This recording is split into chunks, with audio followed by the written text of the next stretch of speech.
gari thagi bdo aduna to baba ado hantak ti gari thaba matamda irang hor thingma matamda sipai na na traga police na ku thaba matamda complaint to ro tar gadi adu complaint to mi sing do so adu gang pha ga do ne ba ene se makha da madu pha ga thong ga do ne ba naung ti mo langre smai to na peace pura ka da bani a to ga bani khulai season ba yaroi force season ba yaroi na adu gi mi sing do na asona kan da noi ni to ga no ha ba sing asi bo ha ga ba noi khoi manipur se punna le minasi noi suma lamben thali si phatte lamben hangdu ha ba moi adu appeal to ba adu itaragadi tasing hai taragadi moisu moina tal demand da yawe na kuina lobu tayo adu somna kanda government party ba moisu thabak to phajana tawdani na moisu yawe na lobu tayo adu moisu sa manara ga koi manipur prajada nai bane habse masi koi se haman bu thoi ba hujik hujik lai de ba condition sida overall punna koi nai na jana ba ngasi gi topic se pukha chebani khana nai na bada saru ga bina bai ta mangta lengsin lai bira koi studio de kai khumna jeba panelist ahum di han halamak da koi gi amba gi president oya oza puyam tumcha oza taram nokchari ani sub lengsin bide basi koi gi jedu cm gi president oza maibon famui oza taram nokchari ahum sub lengsin bide basi koi gi political activist oza dr hauzim gitajan oza taram nokchari oza ahado fast strong bisi oza oza tomcha da lakjege oza hojik lai diba mowong sida haiba tare taseng na dum separate administration ni kanna taliba marak serak sida sandi purak na bohot na ri ekoina nomai ka pokot pa kai kai gi thabak li khara di lepa aduga developmental work khara uraga su masida akoi hek thawaina na hai tare masigi pochim changsil laga di marak seida taisin na ba amasung lansin da ba yadbe pot am khak leiba mami su ba hai tare overall in hojik lai diba condition sida prevailing situation ja oza gi mo thambi oza masi aina hajo harigadi aina haning basi separate administration se ye center ke kam semai ke digi sumasi piro re happy podam laike adi peace effort se lak matam sida masi ta seng na khoi gi pr lak khrabani pr na masi peace effort se lak na bohona lak na ba gi mai ke da moi se order se thok pa hograbani hamba da moi khulai thingolo haigre khulai se tampak ke oina ti di tingkat kren ai hajiningi chingi simmo yam phajana kena tawdre koi ki implement tawdre dugi mathakta koi nan ultimatum am pi dana tarik tha dana matam tha dana asi koi ki highway da sai ge koi ki keno se Imphal Dimapur lambi hai tare up to Susanpur masi koi free passes pi ge dabani hai dana tawre tawrum maga masi moi lepre si marak sida mo ngarang nahan koige Siroi Lili Festival ki matang sida sai government na masi koi am sauna sai ko large scale masi pangthok tana sai ki program bu pi dana sai ki koi ayam sing se madu da participate to yana ba yaw bu yana na ba sat yeng ba ya ba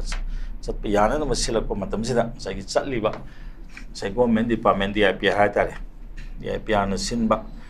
sai mo ki media team ma chat pu matam da madu MST ki gari dani ko uda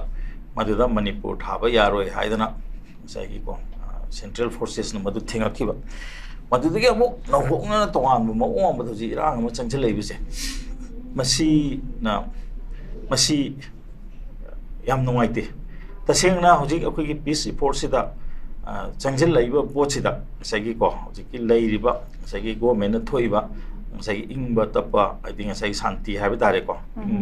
ingba tapa po na ba thangali ba khungtang jing do point implement to gi mahuta maduda ona daina bada irang thokpa ya ba gi mawong da sai ki ko koi gi khungtang lo khalai bi sinadi ta sengna sai gi PR salai ri ba hai tare ko PR bo ji koi gi sigi mako ori ba sai gi enogi maruina koi governor gi hai tare ko governor gi magi integrity have tare hoche sengna governor ki integrity amsung central forces ki integrity si mase khoi da singna da ngamde ati na ni ma sing unaru matam da matu security advisor male matu haire bido matu mak tab de yamna nungai da poda bani khoi da yamna karim ka thaina budong na taw adar masi gi pot lak pasi da tasengna hoje ki separate administration have ji obe ya da busu pot amani to ga pc first ki matang ji da hoje central government gi so hoje india sun ba thong na nimi kontrani gi mang da illegal immigrants sing khando ga ta thok ki da na have pot am lai masi mak se hoje khoi manipur da so masi chana bum thok pani nam samna da masi puna mak se nga sa gi khoi ki pc purak na bahona ba matam si da thabuk se am change ba nan gi order ani du ka na natte adui mathak ta hoje masi nga low rok pan low pan tha yor ko matam si da nang ngarang da laiba pawdo akhoi Bisenpur ki keno maningda high canal ge area or mane maduda akhoi gi lo khoi ba changwa matam da yaroi kain hariba aduna di masigi posi laibanina masi akhoi gi PR gi tawhum thokpase khara di wale haidra ai haijage manam di kari no PR laire hadna moina sidai da phammaga ko lamben koila saba adige kari ke semjan sajan batu natte haba Manipur si tasegna Manipur gi ngasagi thori ba irang sing sida ngasagi akhoi gi मागे normal से लाख यान तब थौरांग से implement तब यान पांथोप यान माना committee मथंग मथंग सेमदना खोतना लौ बिना कमायना तौरी अदिगी मागे युम हंजलनबना कमाय तौरी एसे मसी याम तौदबने अदु तसेंगना जे गवर्नर ना मदु मुगी कमिटी सेमदे उदे मदु कमिटी सेम मतमदसु मसागे को अखोई सिटीजन सिंग से को याहनबम थोई माइके माइके गी अदर मसी गुंबा सी मसे को यंगजंबो फै अदु तसेंगना मसी गी मरक सिदा अखोई रोंगे अखोई गी कनोगे माइके देगी सो अखोई गी मसी तौ हाइदना हाइबे मोत को सी तम सिगे चाइना दना फोना दना को दिगी इलेक्शन हनगदबने अखोइना पाइर फगदबने हाइबगी मोंग द चथरकगी पोदम ख लेबा मसी मक सी अखोई गी पीस हंजलना होनर को मतम द मदु खुरो फांगवा मोइन थोकने तौरिबो पोचिदा सगे हौजिकी लेरिबा पिया लेरिंगेस Masagi mukoina PR gi togum thopo singje chap chana kun tau haidra mase kun git namga dawne aduna madu nambagi mahutta ko masagi koi gi mi gi asoi ba yenga khudong cha ba yenga wangang bagi mawong dudi aida hujikti adugi matam di natheng kali madu di soidana praja singna loina mu unari ba ngakani na matam chana praja singna su madu gi pakum do mai pijar kani habi aidi wakal de leje ba aduna tasengna hojik nong la ko matam jide yengo relief the lady sing those come out of the Nana relief the salo yam no idea or relief lady sing the moina higher put to no idea I think young queen to come with you know when Mayum Sunate the Masagi high city relief came high see the camp queen lady you know the land heck tonadana land hector tanagin to was not the democracy saliba Lebagam niam in the signal pali, Lebam is this the Lamian, but Kambuna got a woman of the core. Must water triba, the water by Yanaba and Sagiko, Porches of Win Tangin. Sometimes the peace committee was a Wishkari Shem the Bonova. Peace committee Siamaga, Sagiko, peace committee, Gimato Zikarino, Habimatum Danasagido, Lamian Buhangwe, Adu the Soko Yabuntu. Marang Hangi Makto, the Sena, when I have them Tabanu White away, Manipur Tava. Si Targadi, Quiki Kampu with the Mai Tagi, but don't target the Rekan. When I'm never Kampu with the label DCC, can I Makata Lebanon, Gomeno Manipur, office of the deputy, Commissar Gomeno Manipur, Hagan, Gomeno Manipur, Mutakara with Tanis. I think more Kampu police station. Nadra. I see Gomeno Manipur, Manipur Mutakara. Other than my Tolopsikari, Lapari state Tolopsari, even one. What coming ever? Fight the lago with Pagito, we don't know what the Masido and we tomb that savers it. Quimam Manaraga, Masi Tomzi. Do not be the boy, act my lace long away more to China. How do you tell you in a Quinhan can give Pakistan a tone without my lace longer city? Hojik the same now, which man and a Timnagada. I think Hojik one and the Kedoremo, Bangladesh Iran, Bangladesh, Moina. Moina Yam Pamba Island or Itatu Pig Republic on Tore. Madu Moya can give Bangladesh army Sidna, Madu Yaning the Wapundore. The president do that Madu Pamtado have Natragana, the Shamon election to have them like. But it is a song for Tatargadi, Hui Northeast, they give Ladiba, Burma, Myanmar, Ladiba, Bangladesh, Labor Singje, Sagi Middle East, much to Varaga. Sagi go Lebak Pamdia, the Tuaga, Sagi Western powers in China, Sanaba, the minus Hanaka, the Podum, Kibila. I think that is the Quimsin Canadiba. Second administration, separate administration, Bohiro, Amabuhiro, quite long to Tumdur never say Africa mineral well, so I'm like Africa, as you Sakunam distance, one more man, some is high and I never dig. At my doctor's hand, I never give Podum alive, Masizo wrote the country. Adigi, she give Mayam Sugam Luba Tanza, since this da, I quit Mayam Puzilaga, I quick to Sige. Hi, the Kana Bagi Mahuta, on a tenable Podamalai, Adia Mo Gimo. I give Wakaladi, Tasina, PR से अब अखोना कनो तौगदबने मसी अखोई डिस्ट्री थौबा हाय तारे को थौगदबने करी अखोई मसी court सत्तबनो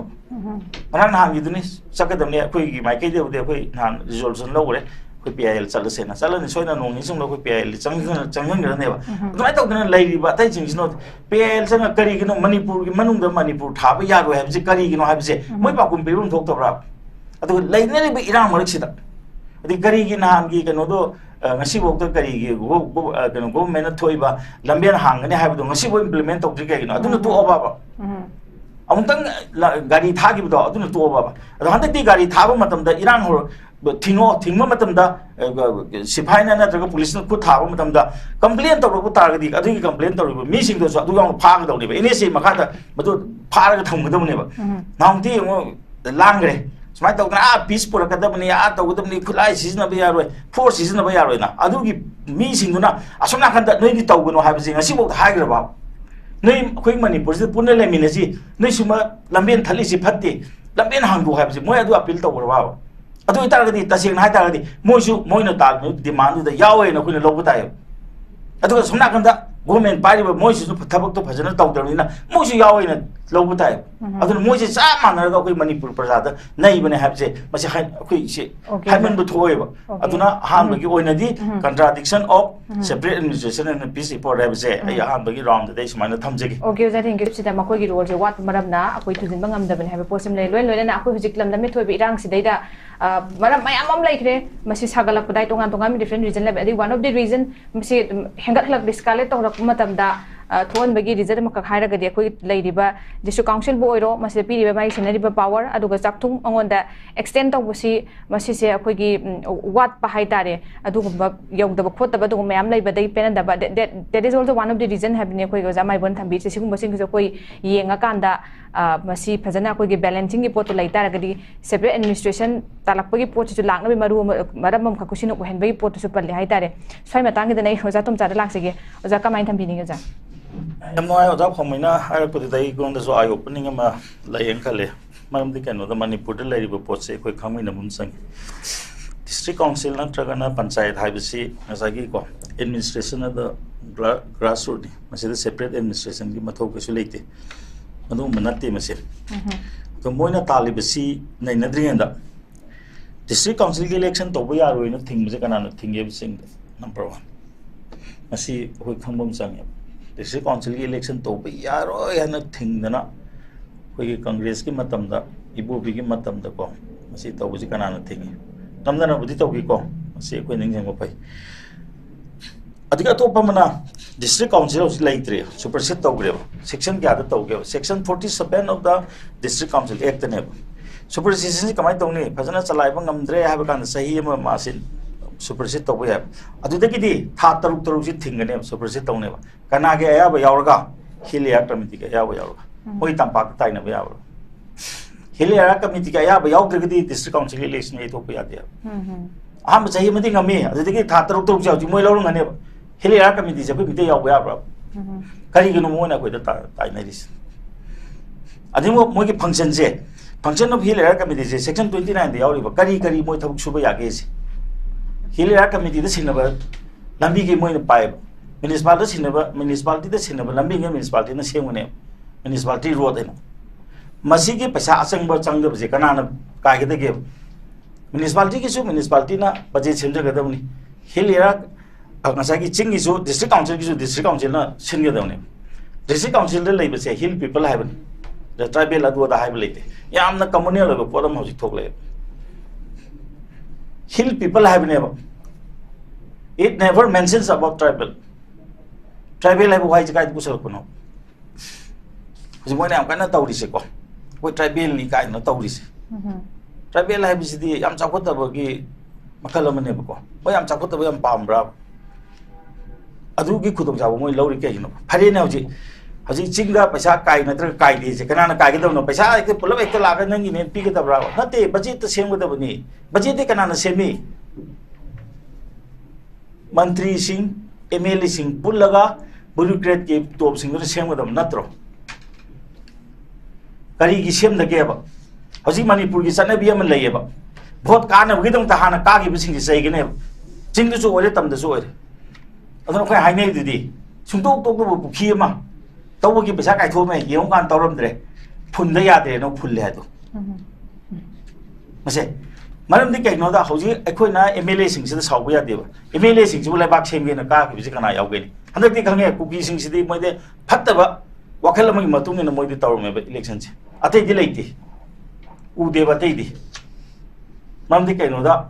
ꯉꯁꯥꯏꯒꯤꯀꯣ ꯑꯩꯈꯣꯏꯒꯤ ꯃꯔꯨꯑꯣꯏꯅ ꯃꯤꯇꯩꯁꯤꯡꯁꯦ ꯍꯥꯏꯇꯥꯔꯒꯗꯤꯀꯣ ꯃꯤꯇꯩꯁꯤꯡꯁꯤꯗ ꯃꯁꯤ ꯑꯩꯈꯣꯏ ꯃꯤꯇꯩꯒꯤ ꯅꯠꯇ꯭ꯔꯒ ꯑꯗꯨꯒꯤ ꯍꯥꯏꯕ ꯅꯠꯇ꯭ꯔꯒ ꯂꯩꯕꯥꯛꯀꯤꯅꯤꯒ ꯍꯥꯏꯕꯁꯤꯗꯤꯀꯣ ꯀꯥꯈ꯭ꯔꯀꯥꯟꯗꯁꯨ ꯄꯪꯊꯣꯛꯇꯕ ꯋꯥꯅꯤ ꯇꯁꯦꯡꯅ ꯍꯥꯏꯇꯥꯔꯒꯗꯤ ꯑꯩꯈꯣꯏꯅ ꯁꯨꯝ ꯌꯦꯡꯕ ꯃꯇꯝꯗ ꯉꯁꯥꯏꯒꯤꯀꯣ ꯑꯩꯈꯣꯏꯒꯤ ꯂꯦꯞꯅꯔꯤꯕ ꯃꯤꯁꯤꯡꯁꯦ ꯄꯥꯔꯇꯤ ꯅꯥꯏꯅ ꯂꯦꯞꯄꯛꯄꯁꯦ ꯈꯔꯗꯅꯤ ꯑꯩꯈꯣꯏꯒꯤ ꯅꯥꯒꯥꯒꯤ ꯒ꯭ꯔꯨꯞꯇ ꯍꯥꯏꯔꯒ NPF ꯂꯩꯈ꯭ꯔꯦꯀꯣ ꯀꯨꯀꯤꯒꯤꯗꯅ ꯑꯃ ꯂꯩꯈ꯭ꯔꯦ ꯃꯣꯏꯁꯤꯡ ꯅꯠꯇꯅ ꯑꯇꯩꯒꯤ ꯁꯤꯁꯤꯗꯤꯀꯣ ꯚꯣꯠ ꯀꯥꯕ ꯌꯥꯅꯅꯕ ꯉꯁꯥꯏ ꯄꯥꯔꯇꯤ ꯑꯃꯅ ꯃꯇꯝ ꯉꯥꯏꯍꯥꯛꯀꯤ ꯆꯣꯡꯁꯤꯜꯂꯒꯀꯣ ꯑꯗꯩ ꯃꯗꯨ ꯇꯤꯀꯦꯠꯇꯨ ꯂꯧꯔꯒ ꯀꯥꯕꯅꯦ ꯃꯣꯏ ꯀꯥꯔꯀꯥꯟꯗ ꯃꯣꯏ ꯄꯥꯔꯇꯤꯒꯤ ꯋꯥꯛ ꯇꯧꯕꯁꯨ ꯅꯠꯇꯦ ꯇꯝꯄꯥꯛꯇ ꯂꯩꯔꯤꯕ ꯃꯤꯁꯤꯡꯁꯤꯅ BJPꯗꯕꯨ ꯀꯥꯔꯣ ꯀꯪꯒ꯭ꯔꯦꯁꯇꯕꯨ ꯀꯥꯔꯣ ꯅꯠꯇ꯭ꯔꯥ ꯃꯣꯏꯅ ꯀꯩꯅꯣꯁꯤ MLA ꯁꯤꯡꯁꯤꯅ ꯃꯣꯏꯅ ꯂꯩꯔꯤꯕ ꯄꯥꯔꯇꯤꯗꯣ ꯀꯟꯈꯠꯄ ꯌꯥꯅꯅꯕ ꯀꯩꯗꯧꯒꯦꯅꯤ ꯄꯥꯔꯇꯤꯒꯤ ꯀꯦꯗꯔꯁꯤꯡꯗꯕꯨ ꯇꯤꯀꯦꯠ ꯄꯤꯕ꯭ꯔꯣ ꯄꯥꯔꯇꯤꯗ ꯋꯥꯖꯔꯕ ꯄꯥꯔꯇꯤꯒꯤ ꯃꯤꯁꯤꯡꯁꯦ ꯇꯤꯀꯦꯠ ꯄꯤꯕ꯭ꯔꯕ ꯀꯪꯒ꯭ꯔꯦꯁ ꯍꯥꯏꯕꯁꯤ ꯃꯇꯝ ꯑꯃꯗ ꯌꯥꯝꯅ ꯃꯄꯥꯡꯒꯜ ꯂꯩꯕꯀꯣ ꯀꯦꯗꯔ ꯕꯦꯁꯅꯦꯕ ꯃꯣꯏꯁꯦ ꯅꯠꯇ꯭ꯔꯥ ꯅꯨꯄꯤꯒꯤꯗꯁꯨ ꯃꯣꯏꯒꯤ ꯋꯥꯔꯀꯔ ꯃꯌꯥꯝ ꯂꯩ ꯅꯨꯄꯥꯒꯤꯗꯁꯨ ꯂꯩ ꯃꯗꯨꯒꯤ ꯄꯣꯠꯇꯣ ꯍꯧꯖꯤꯛ ꯂꯩꯔꯤꯕ꯭ꯔꯥ ꯍꯧꯖꯤꯛ ꯃꯄꯥꯡꯒꯜ ꯌꯥꯝ ꯀꯜꯂꯦ ꯍꯥꯏꯔꯤꯕ BJP ꯕꯨ ꯃꯅꯤꯄꯨꯔꯗ ꯀꯩꯗꯧꯔꯤꯒꯦ ꯍꯥꯟꯅ ꯃꯣꯏ ꯃꯦꯝꯕꯔꯁꯤꯞ ꯗ꯭राꯏꯞ ꯇꯧꯕꯗ ꯑꯩꯈꯣꯏ ꯂꯥꯛ ꯑꯁꯨꯛ ꯂꯩ ꯍꯥꯏꯅ ꯍꯧꯖꯤꯛ ꯃꯣꯏꯗꯤ ꯃꯦꯝꯕꯔꯁꯤꯞ ꯗ꯭राꯏꯞ ꯇꯧꯔꯤꯕ꯭ꯔꯥ ꯑꯗꯒꯤ ꯑꯃꯨꯛ ꯀꯝꯃꯨꯅꯤꯁ ꯍꯥꯏꯕꯁꯤ ꯌꯥꯝ ꯊꯤꯅ ꯀꯦꯗꯔ ꯕꯦꯁ ꯑꯣꯏꯕ ꯌꯥꯝꯅ ꯗꯤꯁꯤꯄ꯭ꯂꯤꯟ ꯂꯩꯕ ꯄꯥꯔꯇꯤ ꯃꯅꯨꯡꯗ ꯑꯃꯅꯦꯕ ꯍꯧꯖꯤꯛ ꯃꯅꯤꯄꯨꯔꯗ ꯃꯣꯏ ꯀꯩꯗꯧꯒꯦ ꯑꯗꯨꯅꯗꯤ ꯃꯅꯤꯄꯨꯔꯗ ꯇꯧꯔꯤꯕꯁꯤꯡꯁꯤꯗꯤ ꯁꯤ ꯑꯩꯈꯣꯏ ꯍꯥꯏꯅꯤꯡꯗꯦ ꯑꯩꯈꯣꯏ ꯍꯥꯏꯅꯤꯡꯗꯦꯕ ꯆꯩꯔꯒ ꯑꯩꯈꯣꯏ ꯃꯁꯦꯟ ꯉꯥꯛꯇ ꯆꯩꯅꯔꯒ ꯀꯩꯗꯧꯅ ꯑꯩꯈꯣꯏꯅ ꯚꯣꯠ ꯊꯥꯗꯔꯒ ꯀꯥꯒꯦ ꯉꯥꯛꯇ ꯑꯗꯨꯅ ꯇꯁꯦꯡꯅ ꯍꯥꯏꯇꯥꯔꯒꯗꯤ ꯃꯤ ꯑꯃ ꯂꯩꯕꯥꯛ ꯑꯃ ꯆꯥꯎꯈꯠꯄ ꯌꯥꯅꯅꯕ ꯀꯟꯁꯇꯤꯇ꯭ꯌꯨꯁꯟ ꯑꯃ ꯁꯦꯝꯗꯅ ꯃꯤꯒꯤꯀꯣ ꯄꯟꯆꯥꯌꯠ ꯍꯥꯏꯕꯁꯤ ꯀꯩꯅꯣꯗ ꯌꯥꯎꯔꯤꯕꯅꯤ ꯀꯟꯁꯇꯤꯇ꯭ꯌꯨꯁꯟꯒꯤ ꯄꯥꯔꯠ ꯑꯃꯅꯤ ꯀꯣ ꯉꯁꯥꯏꯒꯤ ꯑꯩꯈꯣꯏꯒꯤ ꯃꯁꯤ ꯒ꯭ꯔꯥꯁꯔꯨꯠ ꯂꯦꯚꯦꯜꯒꯤ ꯀꯩꯅꯣ ꯇꯧꯅꯅꯕ ꯑꯗꯨꯃꯛꯅꯕꯨ ꯉꯁꯥꯏꯒꯤ ꯗꯤꯕꯂꯞꯃꯦꯟꯒꯤ ꯋꯥꯛꯁꯤꯡꯁꯦ ꯃꯣꯏꯗ ꯇꯧꯍꯜꯂꯣ ꯍꯥꯏꯕꯒꯤꯗꯃꯛꯇꯕꯨ MLAꯁꯤ ꯗꯤꯕꯂꯞꯃꯦꯟ ꯋꯥꯛ ꯇꯧꯅꯤꯡꯉꯥꯏ ꯂꯩꯇꯦ ꯍꯥꯏꯗꯅ MLA ꯂꯣꯀꯦꯜ ꯑꯦꯔꯤꯌꯥ ꯗꯤꯕꯂꯞꯃꯦꯟ ꯐꯟ ꯊꯥꯗꯔꯤ ꯅꯠꯇ꯭रो ꯂꯣꯀꯦꯜ ꯑꯦꯔꯤꯌꯥ ꯗꯤꯕꯂꯞꯃꯦꯟ ꯐꯟ ꯆꯤꯡꯒꯤ MLAꯁꯤꯗ ꯊꯥꯗꯔꯤꯅꯤ ꯃꯣꯏ ꯆꯤꯡꯒꯤ ꯀꯔꯤ ꯁꯦꯝꯒꯦ ꯍꯥꯏꯕ ꯃꯣꯏ ꯄ꯭ꯔꯣꯒ꯭ꯔꯥꯝ ꯑꯃꯗ ꯑꯩꯈꯣꯏ ꯁꯤ ꯁꯦꯝꯈ꯭ꯔꯦ ꯂꯥꯎꯊꯣꯛꯄ꯭ꯔꯥꯕ ꯁꯤ ꯇꯝꯄꯥꯛꯇ ꯇꯥꯏꯅꯒꯗꯧꯅꯦꯕ ꯀꯔꯣꯔ ꯀꯌꯥꯅꯣꯕ ꯆꯍꯤ ꯑꯃꯗ ꯄꯤꯔꯤꯁꯤ ꯑꯩꯈꯣꯏ ꯇꯝꯄꯥꯛꯇꯁꯨ ꯑꯗꯨꯃꯥꯏꯅꯦ ꯉꯁꯤꯐꯥꯎꯗ MLA ꯀꯥꯔꯈꯤꯕꯁꯤꯡꯁꯤꯅ ꯑꯩꯒꯤ ꯃꯇꯝꯗ ꯑꯩꯒꯤ ꯂꯣꯀꯦꯜ ꯑꯦꯔꯤꯌꯥ ꯗꯤꯕꯂꯞꯃꯦꯟ ꯐꯟꯁꯤꯅ ꯑꯩ ꯊꯕꯛꯁꯤ ꯇꯧꯔꯦꯅ ꯐꯣꯡꯕ ꯀꯅꯥ ꯂꯩꯒꯦ ꯃꯗꯨꯗ RTI ꯊꯥꯔꯨꯕ ꯃꯤꯗꯣ ꯂꯩꯀꯥꯏꯗꯤ ꯇꯥꯟꯊꯣꯛꯀꯅꯤ ꯍꯥꯏꯔꯤꯕꯅꯤ ꯀꯣ ꯊꯧꯕꯥꯜ ꯁꯥꯏꯠꯇ ꯅꯪꯅ RTI ꯀꯩꯗꯧꯕꯩ ꯊꯥꯔꯛꯏꯅꯣꯅꯀꯣ ꯃꯗꯨ ꯇꯥꯟꯊꯣꯛꯀꯅꯤ ꯍꯥꯏꯔꯤꯕꯅꯦꯕ ꯑꯗꯨꯒꯨꯝꯕ ꯗꯤꯕꯂꯞꯃꯦꯟ ꯋꯥꯛꯇ ꯊꯤꯔꯨꯕꯗ ꯑꯗꯨꯅ ꯃꯁꯤꯒꯤ ꯄꯣꯠ ꯃꯌꯥꯝꯁꯦ ꯀꯩꯗꯧꯅꯤꯅ ꯑꯩꯈꯣꯏ ꯃꯁꯦꯟ ꯄꯪꯇꯥꯏ ꯇꯥꯏꯅꯔꯒ ꯇꯁꯦꯡꯅ ꯍꯧꯖꯤꯛ ꯃꯣꯏꯅ ꯁꯦꯄꯔꯦꯠ ꯑꯦꯗꯃꯤꯅꯤꯁꯇ꯭ꯔꯦꯁꯟ ꯍꯥꯏꯕꯁꯦ ꯉꯁꯥꯏꯒꯤꯀꯣ ꯑꯉꯛꯄꯅꯦꯕ ꯁꯦꯄꯔꯦꯠ ꯑꯦꯗꯃꯤꯅꯤꯁꯇ꯭ꯔꯦꯁꯟ ꯍꯥꯏꯕꯒꯤ ꯋꯥꯈꯜꯁꯦ ꯀꯔꯤꯅꯣꯕ ꯑꯗꯒꯤ ꯃꯣꯏꯅ ꯇꯦꯔꯤꯇꯔꯤ ꯇꯥꯜꯂꯦ ꯃꯣꯏ ꯀꯅꯥꯅꯣ ꯇꯦꯔꯤꯇꯔꯤ ꯇꯥꯜꯂꯤꯁꯦ ꯍꯥꯏꯗꯅ ꯑꯩꯈꯣꯏꯒꯤꯀꯣ ꯅꯥꯒꯥ ꯏꯆꯤꯟ ꯏꯅꯥꯎꯁꯤꯡꯅ ꯇꯧꯕꯁꯤꯗꯤ ꯍꯥꯟꯅꯗꯒꯤ ꯂꯩꯃꯤꯟꯅꯔꯛꯄꯅꯤ ꯃꯈꯣꯏꯒꯤꯕꯨ ꯍꯥꯟꯅ ꯃꯣꯏꯒꯤꯕꯨ ꯍꯥꯏꯅ ꯂꯦꯖꯤꯇꯤꯃꯦꯁꯤ ꯈꯔ ꯂꯩꯅꯤ ꯏꯜꯂꯤꯒꯦꯜ ꯏꯃꯤꯒ꯭ꯔꯦꯟꯗ ꯆꯪꯉꯛꯏꯕꯁꯤꯡꯗꯨꯅ ꯏꯟꯗꯤꯌꯥ ꯃꯅꯨꯡꯗ ꯆꯪꯉꯒ ꯑꯗꯨꯁꯨ ꯃꯅꯤꯄꯨꯔꯒꯤ ꯃꯅꯨꯡꯗ ꯃꯅꯤꯄꯨꯔ ꯍꯥꯏꯁꯤ ꯀꯣꯟꯅ ꯏꯟꯗꯤꯌꯥꯗ ꯇꯤꯟꯈꯤꯕꯅꯤ ꯑꯗꯨꯒꯤ ꯃꯌꯥꯝ ꯑꯃ ꯂꯣꯗꯨꯗꯤ ꯑꯩꯈꯣꯏꯒꯤ ꯌꯨꯅꯤꯚꯔꯁꯤꯇꯤꯒꯤ ꯄ꯭ꯔꯣꯐꯦꯁꯔꯁꯤꯡꯅꯁꯨ ꯄꯨꯊꯣꯛꯇꯅ ꯍꯥꯏꯔꯤꯗꯨꯅꯤ ꯁꯤ ꯄ꯭ꯔꯣꯕꯤꯖꯟ ꯁꯤꯒꯨꯝꯕ ꯂꯩ ꯃꯅꯤꯄꯨꯔꯁꯦ ꯊꯨꯒꯥꯏꯕ ꯌꯥꯕ ꯂꯝ ꯅꯠꯇꯦ ꯑꯣꯏꯅ ꯃꯗꯨꯗꯗꯤ ꯏꯜꯂꯤꯒꯦꯜ ꯏꯃꯤꯒ꯭ꯔꯦꯟꯁꯤꯡꯅ ꯇꯥꯟꯕ ꯉꯝꯃꯤꯕꯅꯦ ꯍꯥꯏꯕ ꯑꯩꯈꯣꯏ ꯁꯣꯝꯗ ꯅꯥꯒꯥ ꯏꯆꯤꯟ ꯏꯅꯥꯎꯁꯤꯡꯒ ꯈꯠꯅꯕꯗꯨꯒ ꯃꯈꯣꯏ ꯈꯠꯅꯕꯁꯤ ꯈꯦꯠꯅꯩꯌꯦꯕ ꯑꯃ ꯁꯣꯝꯒꯤꯗꯤ ꯏꯟꯗꯤꯖꯤꯅꯁ ꯉꯥꯛꯇꯅꯦ ꯍꯥꯏꯕ ꯏꯟꯗꯤꯖꯤꯅꯁ ꯅꯠꯇꯕꯗꯨꯒ ꯑꯩꯈꯣꯏꯒ ꯀꯩꯅꯣꯒ ꯀꯣ ꯒꯣꯔꯃꯦꯟꯒ ꯍꯧꯖꯤꯛꯀꯤ ꯂꯩꯔꯤꯕ ꯅꯥꯒꯥꯅꯦ ꯍꯥꯏꯔꯤꯕ ꯀꯥꯡꯕꯨꯁꯤꯡꯁꯤꯒ ꯅꯨꯡꯉꯥꯏꯅꯗꯕꯗꯨꯒ ꯏꯜꯂꯤꯒꯦꯜ ꯏꯃꯤꯒ꯭ꯔꯦꯟ ꯂꯥꯛꯏꯁꯤꯡꯁꯤꯒ ꯒꯣꯔꯃꯦꯟꯒ ꯅꯨꯡꯉꯥꯏꯅꯗꯕꯗꯨꯒ ꯑꯅꯤꯗꯨꯗꯤ ꯄꯨꯟꯁꯤꯟꯕ ꯌꯥꯔꯣꯏ ꯍꯥꯏꯕ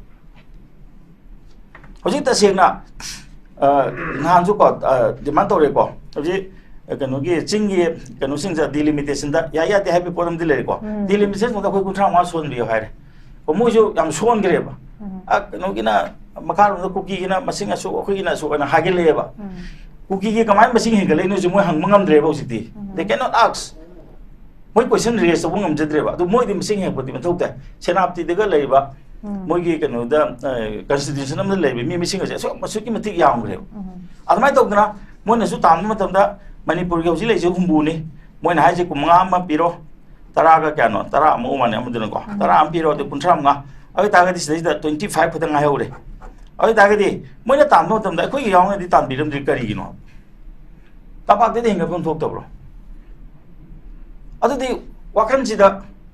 ko nungai taba phawu yaba pochi lei heba puna leibak sida leimina taragadi India oina chawkche hai taragadi akhoi north east da paisa thada biro natra atai di thada ru da su yare haragadi bhabam lakna neba adumai tawdana 60 digi matung manung da adui taragadi moi asi henga ki taragadi tampak ta su 80 hengalo yare natra tampak ta gam da haiji gini tampak ta meeting ata leibra kuki na har si modi leitabro moi khun mayam lei sida hosi nakan har bu group se tampak ta paigi leina koi kabu isine na ochindi thane digi leminare atai jingsi su tampak ta mayam le hosi any community loina ma khul leiba sida tampak adu targeti moina tampak ti mitai gini ka haibo haisi kari du season na haibunda sibo koi khakti gi lam lani sibo aduna masigi pochida ekhoi mayam je puksel sengna bam sange adu tawde ngi sa haijabudo US ki podam lai ekhoi putoi toi do leba ekhoi toiraga se ekhoi si yam samna habda ekhoi ngang oi da lai tamo tamda natra kano macet mayam do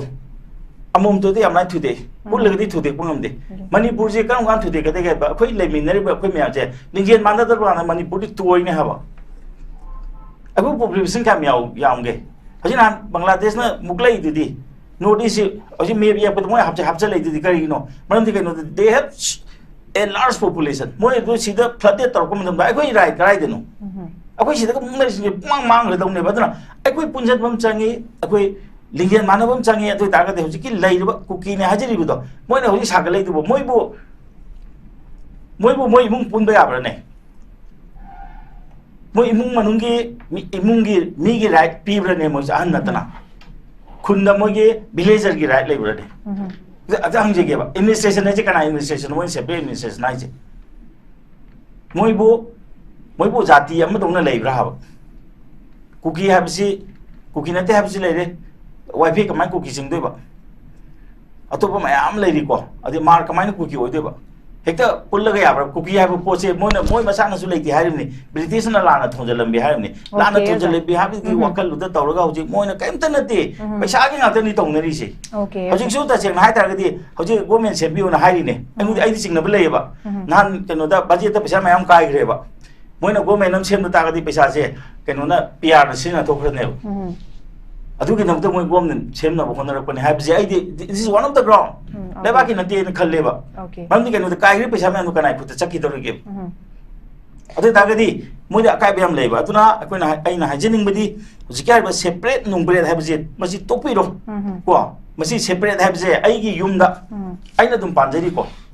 mi gi khut ke su sangam te ko admai to na panchayat tabu matam sida hoji ti ga dore panchayat chu mla na khuting jale panchayat mutha kare hoji natra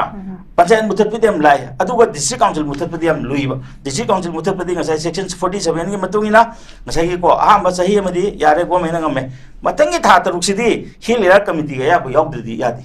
adu na jauji moina singi problems ai khoi da tanagadra moi gi hilera committee da tainagadra okay ja thank you so aduna much sigum basi ko akhoi ju masing angu matam mom ore akhoi ge meli sing ju ngani nge ba maram di kai no da akhoi da langjal le ba akhoi na tawji kai no state phatre center da tainani ko center tainani ba center na do da tawune na adu akhoi state ki manu gi asoi basi na ko Jingi the mata thada ba ko akhoi gi tribal development thada gi be jinga do kupagadi jinga ngak ngai ne hai ne haba kai chakra ge ba do okay sir thank you so much sigum mayam ji lai bani na masi gi politics se topiro ko na hajin nimdi ko akhoi bhajana lai min nasi nuksina na su lai rakpani adu madu da lam heli ba singje madu da koi khandok patai natra moi masana surrender to patai adi ge sang ko illegal immigrants sing de akhoi masen akhoi ngak min na ba sang he ba so mizoram nga isidi mizoram da illegal immigrant nam ta moi kanu ta hunde na moi dukan pham bu ya roi ni pojom bu ya ring thingai isidi maram kanu moi economy akai blai ba akhoi sedra mayam gi ko chi akhoi akhoi manipur si bu moi mayam gi 10 bi la ba phatok dai ko kom la ba okay adu masi to bu ya roi ha de na ko akhoi one and all cha man na law min na ba sang ye ba se ko akhoi ojeng imphal mo le mam di kai no dai akhoi waste disposal laitri atmai to moi age waste disposal la ba manipur se okay ja thank you so much am pujai akhoi hujik la tom cha la ke ja ten tak na tham bi da bai ni sin jire hujik o jamai bona so phajan tham bi khre hujik thoi bi rang se government of india gi na ta seng hara kan di peace palm dam se man oi duni peace mana palm de duk maram de kai na kan demand chu dum to khole at the same time koi gi terrorist koi ba thong mayam to chathara ko su koi kham dre adagi peace ki initiative sum to mapung phan la khate post lai de adu tar ga di kuki ga hai tar ani si marak thita koi gi separate administration taliba kangbu koi illegal immigrant koi narco terrorist na tam to riba sing siga manung da koi gi tongan ba policy ma khak lai da bra hai ba gi pot sima aduna sincerity lai tram dana adum si gi peace lai kini chingnari ba se ko akanda santi din mar naina dum lak sa dawni peace din phanjin jara ka dum hai ba phom lai sai matang jo ja ko matang de kam ta ji ko hoje government ge state se kari na hayan ge de ke hai ba tar ge de ke no court na ne ba da han ge de mam de kana court na mo de ko ne nei lamben hang go ha ge hoju bo hang dir ke gi no mo affidavit pira ka de ne wasa ga pira ka de ne madu da khang ne number 1 adu ne ba madu amta koi district thau jari si koi je supreme court ta taw matam da supreme court ta ko pai de na koi manipur case ai am pai de ba sidi da government na je affidavit ta akum pi bang ta ne admai taw tana hoje koi gi ko su sang dok ta bra sang dok pa ya ran tha se ba ko si da ko ado affidavit pera ka ne koi ne se akoi di lamben da law bo khak ta ne ai lai yam haire habji karina praman to gute ke parkha da tawga ai answer ge doina to ai am haire ekmo certificate pio habi abra admai to tuna sai gi ko hojik su sai ga jihar ji ko ai di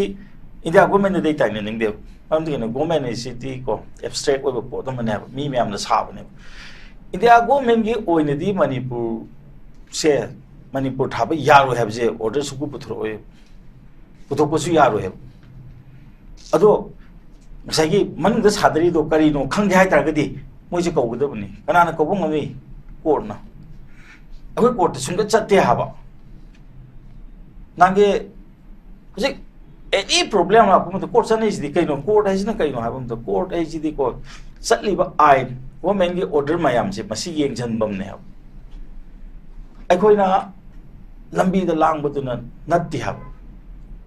akoi kari dong ta government gi accountability ja kun check to ji ka akoi na tra ga akoi je democracy ta thaja da mi ra ba democracy gi yam mar oi ba part amane ba judiciary ha ba je akoi judiciary sung ta thaja di ji kari gi no ba sima adu nga sa gi oja phomoi na ha ba do ko adu su kano da hang bi yo ba RTI da hang bi yo ba phare kano gi ko section 27 da ne ba nga sa gi akoi gi district council gi power se ko masi devolution tau bra hang biyo tau hor loi re tau duna loi ra bane ha ba